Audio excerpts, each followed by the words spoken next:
नमस्कार दोस्तों, स्वागत है आपका एक बार फिर से हमारे YouTube चैनल हमारी कहानियाँ द आवर स्टोरीज में। तो आज हम आपको सुनाने वाले हैं कहानी गौ माता कामधेनु की। कामधेनु गाय। ऐरावत हाथी के समान ही कामधेनु गाय की उत्पत्ति भी समुद्र मंथन से हुई।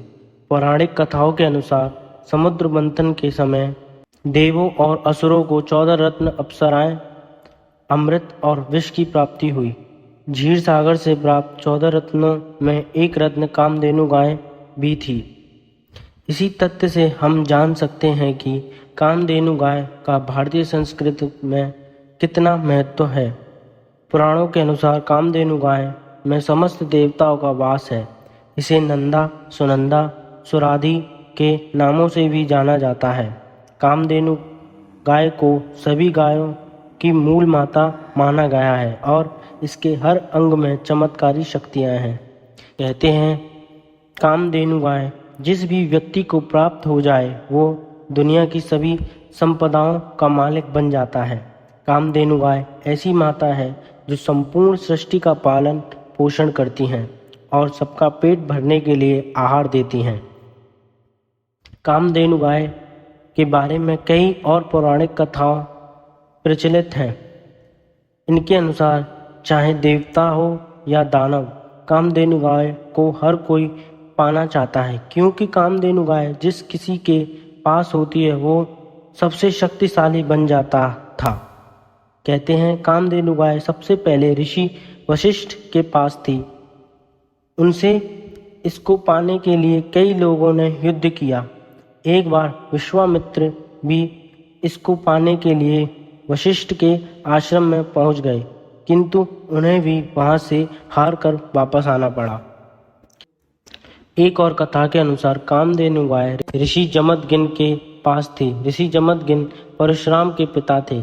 ऋषि जमदग्नि को भगवान इंद्र ने कुछ समय के लिए कामधेनु गाय दी थी।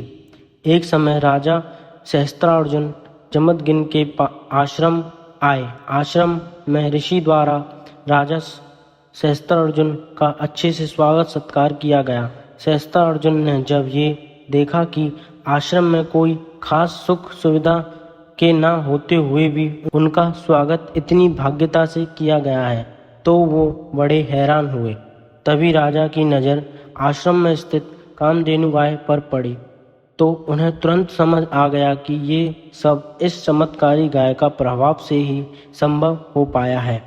तब उन्होंने ऋषि जमदग्नि से कामधेनु गाय को उन्हें देने के लिए कहा और जब ऋषि ने मना किया तो उन्होंने इस गाय को पाने के लिए उनके आश्रम पर आक्रमण कर उसे ध्वस्त कर दिया।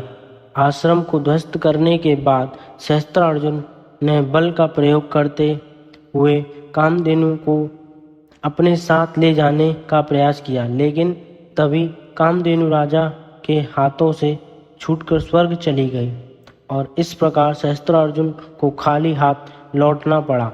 जब परशुराम ने अपने पिता के आश्रम की ऐसी अवस्था देखी तो क्रोध में आकर उन्होंने राजा सहस्त्रार्जुन के देश जाकर उनका वध कर दिया।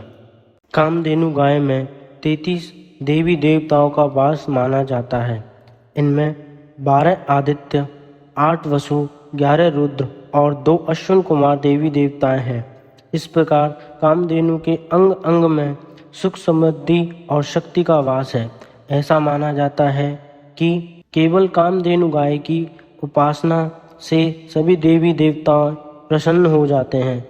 इस प्रकार कामधेनु गाय अपनी देवी शक्तियों के बल पर भक्तों की हर मनोकामना पूरी करती हैं। भारतीय वास्तुशास्त्र में भी कामधेनु गाय का विशेष महत्व है। कहते हैं घर में एक विशेष स्थान पर कामधेनु गाय की उनके बछड़े नंदिनी के साथ प्रतिमा रखी जाए तो उस घर के सभी जनों को आध्यात्मिक और भौतिक सफलताएं प्राप्त होती हैं, क्योंकि कामधेनु गाय घर में सौभाग्य, समृद्धि और खुशहाली लाती हैं। इसके अलावा काफ़ी लोग कामधेनु गाय की प्रतिमा को अपने कार्यस्थल में भी स्थापित करते हैं। माना जाता है कामधेनु गाय कार्यस्थल में सफलता प्राप्त करने के लिए सबसे अनुकूल होती हैं। कामधेनु गाय का ब्रह्मांडीय गाय माना जाता है।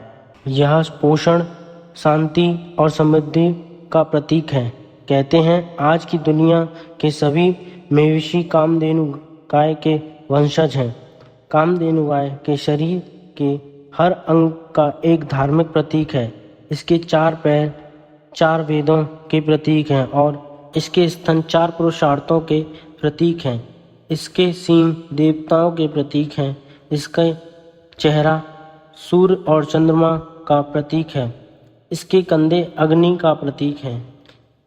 कामधेनु गाय की तरह हिंदू धर्म में हमेशा से ही हर गाय को एक पवित्र पशु माना गया है। भारतीय संस्कृति में युगों से ये माना जाता रहा है कि जिस घर में गाय निवास करती है और जहाँ उनकी सेवा की जाती है, वहाँ कोई भी समस्या अपने पांव नहीं पसारती। आज भी भारत के सभी गांव कस्बों में जब किसी की रसोई में खाना बनता है तो हमेशा पहली रोटी गाय के लिए निकाली जाती है।